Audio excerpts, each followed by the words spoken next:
নমস্কার, আমি রাজ। 5 বছরের বাচ্চা একটা মেয়ে, যে ভগবান শ্রীকৃষ্ণকে প্রচণ্ড ভালোবাসতো।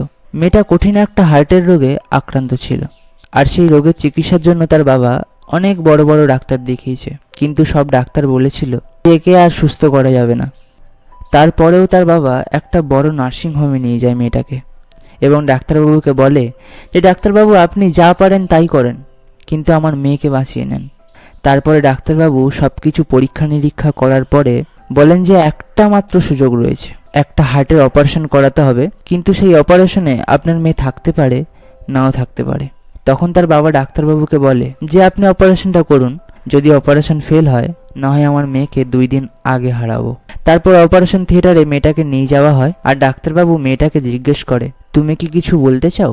তখন মেয়েটা ডাক্তারবাবুকে বলে যে ডাক্তারবাবু, আপনি আমার বুক কাটবেন তাই না? আমার মা আমাকে সবসময় বলতো এই বুকের ভেতরে নাকি আমার কৃষ্ণ আছে, তা তুমি একবার দেখে আমাকে বলো আমার কৃষ্ণ কেমন আছে। তখন ডাক্তারবাবু বাচ্চা মেয়েটার কথায় কোনো গুরুত্ব দেয় না। অপারেশন শুরু করে। ডাক্তারবাবু হঠাৎ করে অপারেশন থিয়েটার থেকে বেরিয়ে আসে এবং বাচ্চা মেয়েটার বাবা মার কাছে যায়, গিয়ে বলে আমি পারলাম না। সেই মুহূর্তে অপারেশন থিয়েটার থেকে একজন নার্স বেরিয়ে আসে এবং ডাক্তারবাবুকে বলে যে ডাক্তারবাবু তাড়াতাড়ি চলুন, মেয়েটার হৃদস্পন্দন আবার শুরু হয়েছে। ডাক্তারবাবু তড়িঘড়ি করে আবার অপারেশন থিয়েটারে যায়, গিয়ে আবার অপারেশন নতুন করে শুরু করে এবং অপারেশনটা সাকসেসফুল হয়। অপারেশন হওয়ার পরে মেয়েটার যখন জ্ঞান ফিরে আসে, তখন মেয়েটা ডাক্তারবাবুকে বলে ডাক্তারবাবু, আমার কৃষ্ণ কেমন আছে? তখন ডাক্তারবাবুর চোখে জল চলে আসে এবং ডাক্তারবাবু বলে তোমার কৃষ্ণ আজ যদি না থাকতো আমরা কিছু করতে পারতাম না।